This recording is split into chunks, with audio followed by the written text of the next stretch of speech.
అసలు దేవుడు మా గురించి పూర్తిగా మర్చిపోయాడనుకుంటా. మనకొక దేవతను మనమే చేసుకుందాం. నీ దేవుడైన యెహోవాను నేను తప్ప వేరొక దేవుడు నీకు ఉండకూడదు. పైన ఆకాశముందే గాని క్రింద భూమి అందే గాని భూమి క్రింద నీల ఎందే గాని ఎండు దేని రూపమునైనను విగ్రహమునైనను నీవు చేసుకోనకూడదు. ఈ దేవుడైన యెహోవా నామమును వ్యర్థముగా ఉచ్చరింపకూడదు.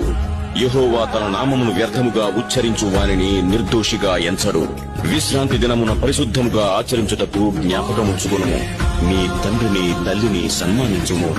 నరహత్య చేయకూడదు, వ్యభిచరింపకూడదు, దొంగలించకూడదు, నీ పొరుగువాని మీద అబద్ధ సాక్ష్యం చెప్పకూడదు, నీ పొరుగువాని ఇల్లు ఆశింపకూడదు, నీ పొరుగువాని భార్యనైనను అతని దాసునైనను అతని దాస్యనైనను అతని ఎద్దునైనను అతని గాడిదనైనను నీ పొరుగువాని దగ్గు దేనినైనను ఆశింపకూడదు. విగ్రహారాధికులారా, ఆయనను నేను బ్రతిమలాడాను తన ప్రజలను నాశనం చేయొద్దని. ఇప్పుడు చూడండి, మీకు మీరు ఏవి చేసుకున్నారు.